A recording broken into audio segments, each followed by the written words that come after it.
3rd of March 2025, and we're still getting the fallout from Zelensky visiting the United States and visiting London.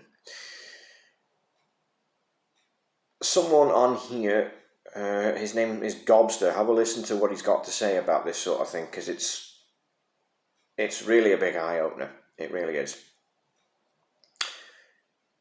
He said that all the heads of the EU states and the head of NATO has also turned up in London after the Zelensky visit. I can't imagine why.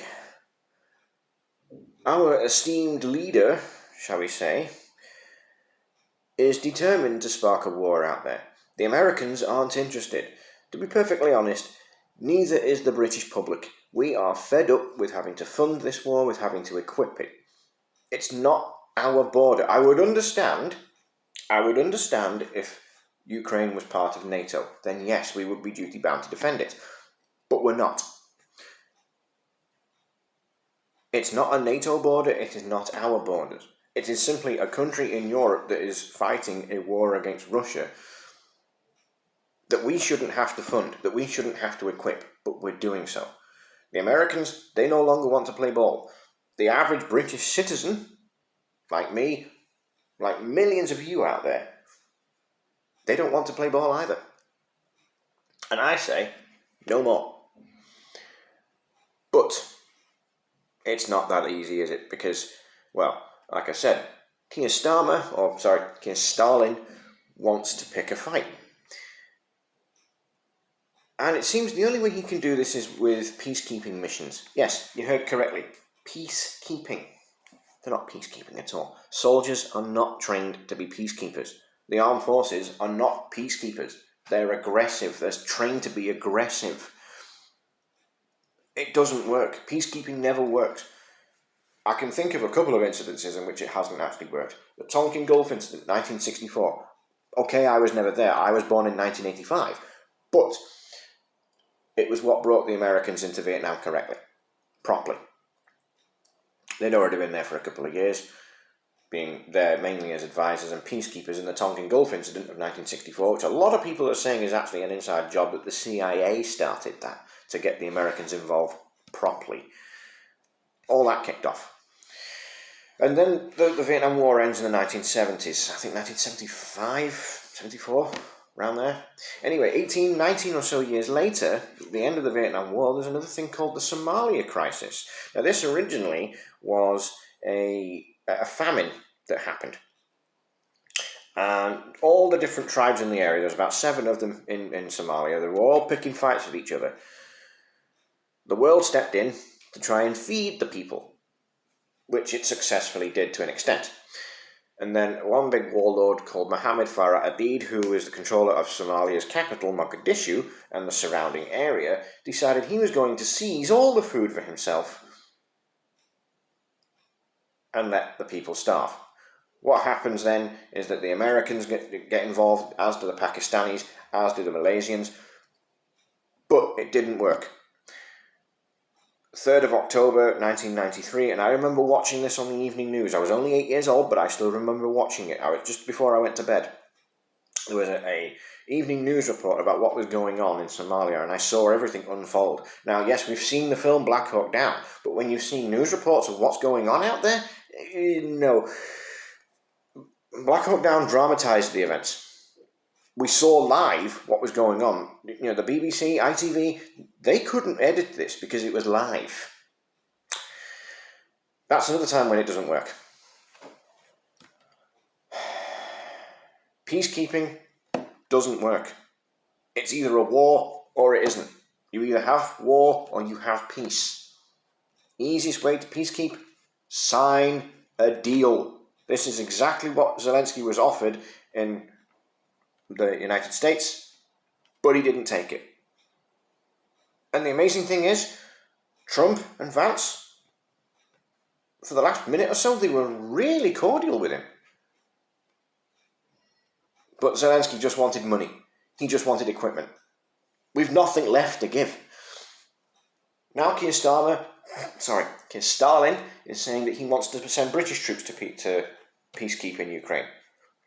What troops can he send, and what equipment are we going to give them? Our army is tiny. It's about 50,000 strong. This is about the same size as our army was when the Crimean War kicked off. 50,000. At the time, we could hold our own at that point, but we can't do it anymore. We've nothing. We have absolutely nothing. This country is on its knees. The infrastructure in this country, absolutely ripped to shreds. The NHS is beyond knackered. It really is. We have a housing crisis in this country. We have an education crisis in this country. We can't even feed ourselves properly. We've got about 30 days worth of our own food. We have to get everything imported in from everywhere else. But it's perfectly okay to send all this money to a country that's not even our own, to a border that's not even our own, to go and defend that. No, hang on a minute. Let's take all that money back and spend it on the regions. Let's spend it on the infrastructure. Let's spend it on our NHS. Let's spend it on our police. Let's spend it on our fire brigades. Let's spend it on the damn armed forces that we need to peacekeep in the first place. As some of you who have seen these videos are aware, I'm a former soldier. The thing is, if they start doing the call-up now, because they're considering now conscription to go and do all this peacekeeping stuff, if they're considering conscription, here's the thing: war is only a matter of days away. And considering that the head of NATO turned up in London, as did every other member of the EU states turned up in London just after the Zelensky visit, that suggests to me that this was all planned. There's going to be a big war. There really will. And sadly, it will drag the Americans into it. We don't particularly want to drag the Americans into it. I don't particularly want to have another war. I'd sooner this country live in peace. I would sooner Europe and the world live in peace. Because I'm used to it. I don't want people of the younger generation of mine going off to fight a war that they've no reason to fight. The average Russian hasn't done anything to me. I'd sooner trade with them. I'd sooner get on with them. I've played against Russians online and I've had nothing but good times with them. I'm sure they'll probably say the same thing about us, that they've played against us online or they've met us online. I've actually met a couple of Russian people and they're really friendly people. Let's not pick a fight with the world just because it's a case of it's an easy thing to do. Oh, it's a distraction. That's exactly what this is. It's a distraction. If you ever get the chance, watch the most recent video that Gobster did. He explains it even better than I ever could. People who watch these videos know that I am a former soldier myself.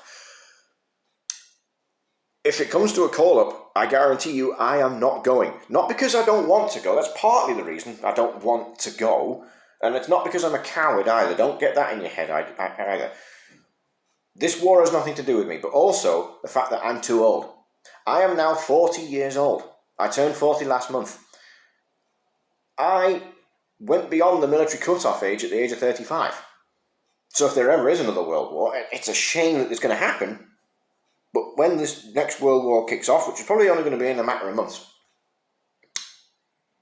I feel sorry for the next generation that came after me. I feel sorry for them because they're going to have to fight this. They might not want to, but they're going to have to. I don't want them to. I'd sooner us all live in peace. Anyway, that's all I have to say on this. I'm very disappointed. I'll see you all again soon.